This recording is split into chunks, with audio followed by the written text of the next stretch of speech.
Hello, and yeah, welcome to this session today as part of our People Success and Future of Work event. We're going to address inclusive engagement in action in the next half an hour, from HR driven to we own this together at Mölnlycke. And as we still wait, give people some time to join, I can take some time to introduce the topic of today. So in the next half hour, we would like to showcase a real world example of an organization who has positioned engagement as a topic that is owned collectively. And I'm very pleased to host this event together with Chiara and me from Mölnlycke. They have agreed to share insights about their engagement journey with us today. And as you're going to see, it's a real success story. And of course, if you have any questions that come to mind during our presentation, we encourage you to press the Q&A button. You have a little side panel on the right hand of your page with a little Q&A icon. It's the third one from above. And you can leave your question there, and we will have a few minutes at the end for questions.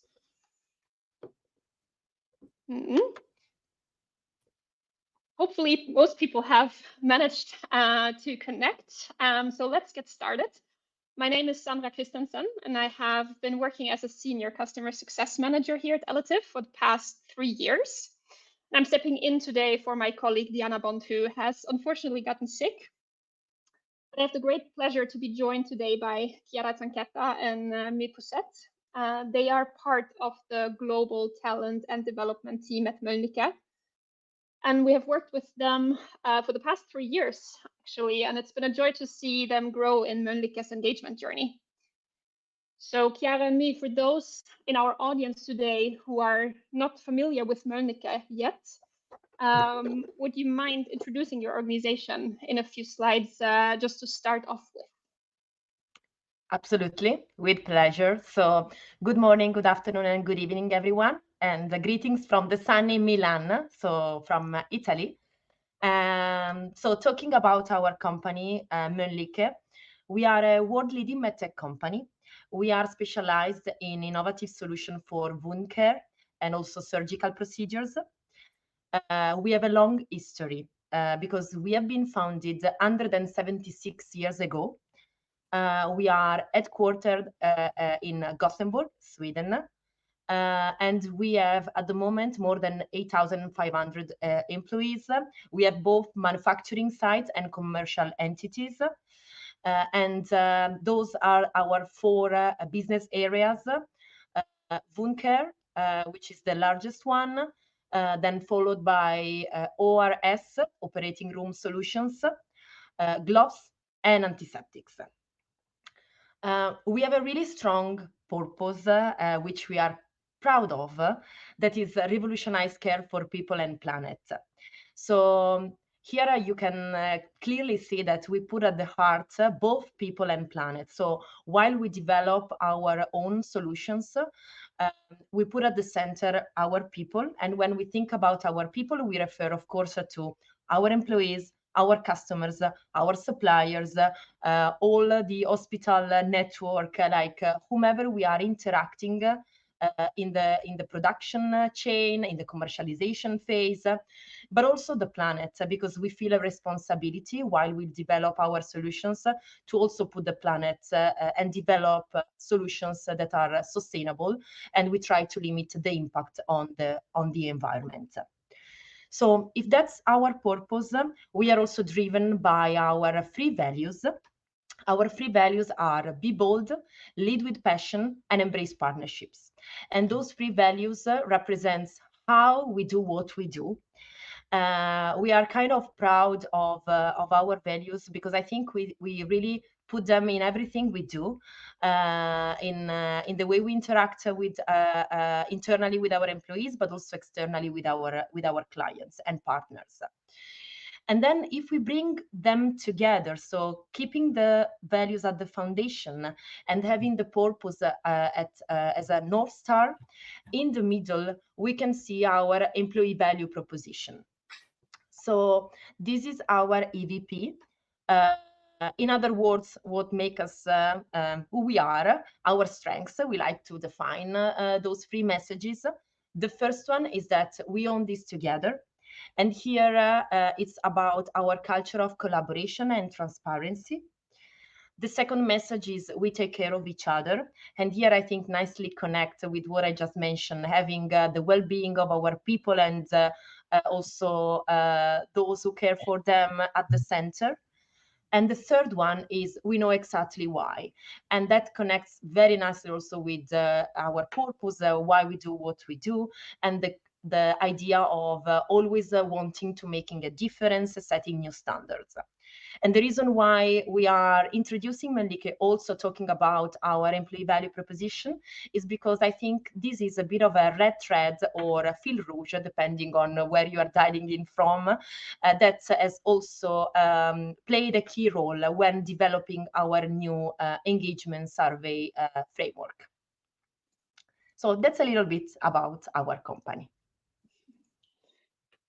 Thank you so much for this nice little introduction, Chiara. And yeah, I think Mölnlycke truly is an inspiring organization, and it's very clear that people are at the heart of everything that you do. And a big part of that is, of course, also how you work with employee engagement. Over the years we've worked together, you've also made a really interesting shift in how engagement is owned across the organization. And Chiara, maybe you could tell us a little bit more about that journey and really how you moved from engagement being mainly HR driven to something that is truly shared across your organization. Yeah, absolutely.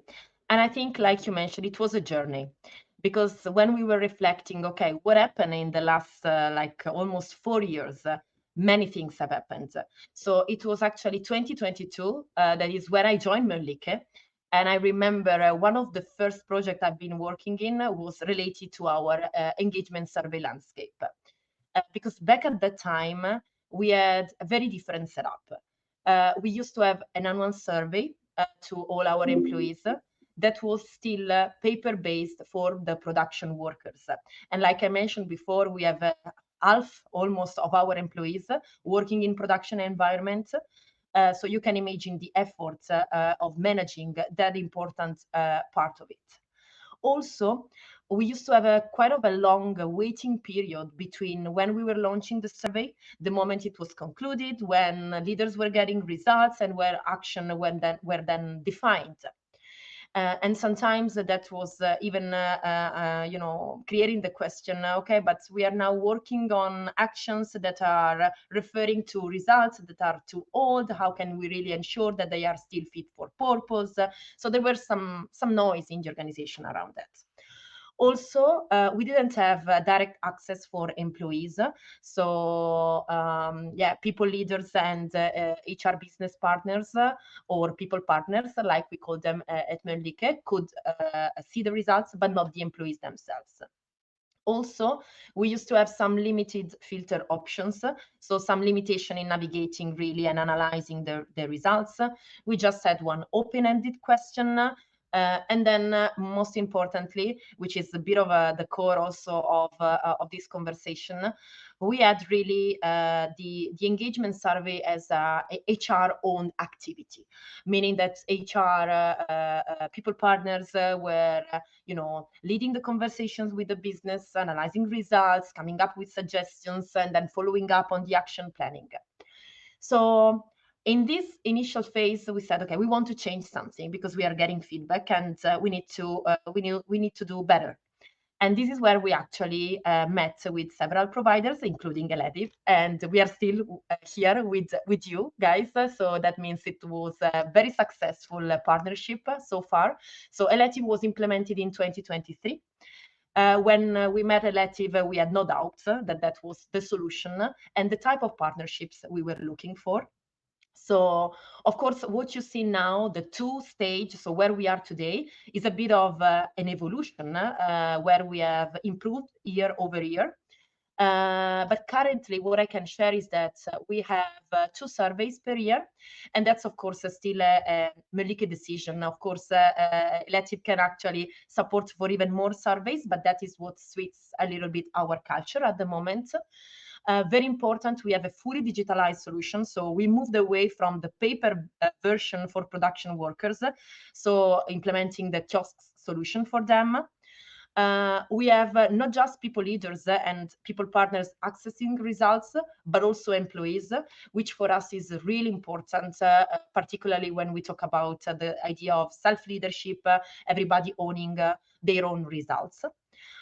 We have multiple filters option. I think the opportunity that leaders have to analyze the results is really unlimited. You can combine filters, attributes, and really get granular to understand what's in that requires attention. And there is really a shared ownership of the results, because like I mentioned before, as an employee, you can go in and see your own results. So that it means that you can plan also for yourself what you can do to affect your engagement, but then as well, people partners and people leaders. And last but not least, today we can really say that engagement survey is not anymore an HR thing. This is something that is in the hands of every people leader to really owning their team's results. And of course, people partners are in the room facilitating, because it's really important that they are in. But then the leaders are feeling the accountability and responsibility to set up together with their team the action, and then follow through as they progress before the next survey comes in. So that has been a bit the journey so far, and we hope, of course, to continue with some further announcement in the near future. Great. Thank you so much, Chiara, for sharing more about your journey with Eletive and engagement overall over the years. One thing that we've seen to be really important when working with engagement is giving both leaders and employees access to the results in real time, instead of them having to wait months and months for reports to finally become available. Because when leaders can follow up quickly and involve their teams in the results, that really strengthens the ownership across the organization. And at the same time, when employees, of course, then see that their feedback leads to real action, they're also much more willing to keep contributing with their voice. And in fact, what we see in recent studies is that one of the biggest challenges, interestingly, for HR when it comes to engagement surveys is the participation rate. So simply getting employees to respond to an engagement survey seems to be a really big challenge for HR today. But I know that this is something Mölnlycke has been very successful with, maintaining a consistently high participation rate over the years. So I was wondering, if you could maybe share a bit about that, and also what you think the key drivers are behind that. Of course. Thank you so much for the question, Sandra. And hi, everyone. My name is Mai. I'm based in not so sunny Gothenburg, if you compare it to Milan. But and I want to say that I'm very happy to be here to present, but also to take part of all the wonderful sessions and speakers that Eletive is organizing today.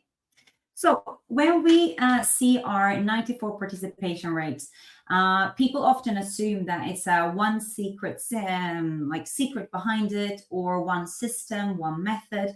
But the truth is that the outcome is several things that is working together in a very intentional way. So first, we aim to empower all of our leaders to drive engagement themselves. And this is not just a tick in the box exercise. They talk about this survey before the launch. They remind people during the window, and they also follow up afterwards. And this is something that happens consistently. So for example, we have currently an engagement survey live, and I continue to see great examples of different ways of how leaders are encouraging their teams to take part. They discuss what happened last time, and they also share insights which comes from the team. And this does have a very positive effect on the participation rate. And it ties in very well with our second driver, which is communication. And we communicate globally and locally, clearly and consistently. So employees know why we run the survey, how their feedback is being used, and what will happen with the results. And this tends to remove any uncertainty and also build trust in how we are navigating this. We have, for example, our CEO personally sending out a message to encourage participations, and also our CPO presenting openly to all employees why the survey matters, and also shares highlight results from each of our surveys. So when employees see that leaders really genuinely want to hear their voice, they do respond and they show up, and that's also why we have a higher participation rate. But to something that Chiara mentioned in the beginning as well, we do see that the personal insight supports our participation rate. So today, employees can also get some meaningful in return, which is insights to themselves. So through Elective, they can see their own engagement trend over time. They can track how things are going for them personally. And this shifts from being a very heavy HR tool to also being their tool and a way for them to understand their own experience and development. And they're even able to create own actions and goals for themselves. And this is something that feeds into the self-leadership part, and it's something we wish to continue to grow on. So I really see that the personal reflections and relevance also drives the participation rate even further. And finally, all of this works because we are continuously building a culture where everyone matters. People know their input shapes improvements and also informs decisions. And as you mentioned, like, people are at the heart of everything we do. They see that action is being taken, big or small, and that reinforces that their feedback leads to real change. So if I were to summarize this, I would say high participation rate happens when people feel informed, involved, and valued. And when leaders champion the process and employees see that their voice leads to action, that is when engagement becomes a shared commitment. So that is our secret, I would say, behind the 94% participation rate at Mölnlycke. Yeah, and I think you can be really proud of those 94%. I think that's a true testimony to the amazing work that you do in your organization. Because, yes, everyone here today can imagine moving from paper-based surveys to a digital platform with built-in AI support. That's quite a transformation for any organization to make. So I'm curious to hear from your perspective, maybe how has having a technical solution and the support of AI helped you in your engagement journey at Mölnlycke? Of course.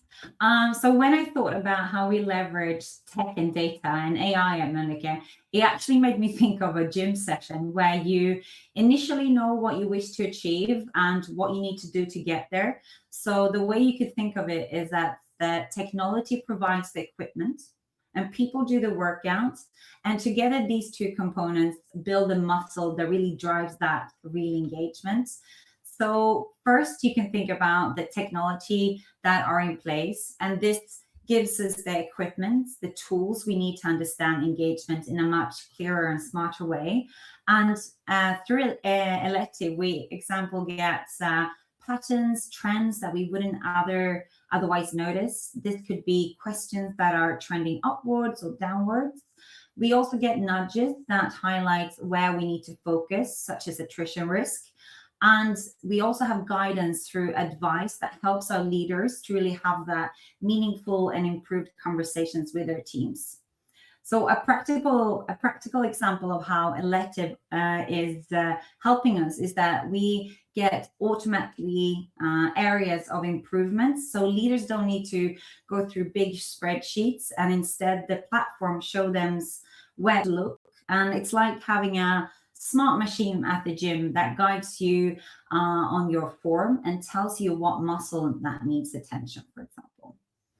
But equipment doesn't alone make anyone stronger. So, you need to know how to use it and use it with attention. And this is where the gym part, or say our persons, our humans, come into place. So we need to understand the context behind the numbers, having those conversations, showing leadership, but also showing support and that we care for each other. So for example, technology might highlight that a team's workload score has dropped, but it's only the leader and the team that can uncover the why. Maybe it was a product launch or a new structure or maybe unclear priorities, but that discovery happens through the conversation and not the algorithms alone.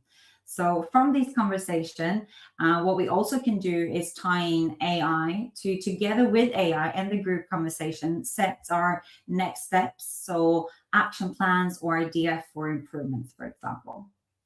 So technology points to the right equipment, but it is really our people that needs to decide on how to train with it. And this is what's happening. So that brings us to the last part, which is the muscle. And this is where the real impact happens. So technology gives us clarity, speed, and insights, but the people turn that into meaningful actions and actually some real change. And a practical example here is once the results come in, teams at Mölnlycke use Eletive to choose a few action areas, which they will focus on. But the actions don't come from AI alone or the system alone. They come from the team discussion and from understanding what will actually move the needle. So over time, this really builds an organizational muscle, the ability to identify challenges early, talk openly, and act quickly. So to summarize this little bit of a gym session for us, technology gives us the right equipment, but engagement grows when people do put that into practice. And the real muscle comes from the conversation, the context, and the leadership, which is the balance between these two meaningful drivers. So maybe a long answer on how we're leveraging tech and AI, but I hope it gives a good idea of how we balance these two things. Absolutely. I think this gives really great perspective for the people in the audience today. Absolutely. And then I would just like to circle back actually to what you mentioned earlier, that one of the biggest shifts since implementing Eletive is that employees now take more ownership of their own engagement. Because what would you say, Chiara, how has your engagement approach strengthened your employee value proposition that you introduced to us earlier in this session? Yeah, I think first of all, one reflection is that it's really nice when companies are able to combine their offer to their EVP and vice versa. Because I think that's kind of convey the message of authenticity, and then people can really see why we do what we do, the way we do it. And so we were really trying to think about what is the connecting point between our EVP and the engagement solution, because again, we always keep our EVP in mind when we develop new offerings. And if I think about the first message that I was referring previously, we own this together, and we were talking about the culture of collaboration and transparency.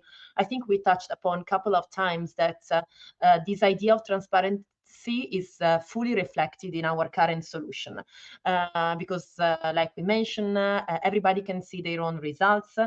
Then people leaders and people partners can see the team's results.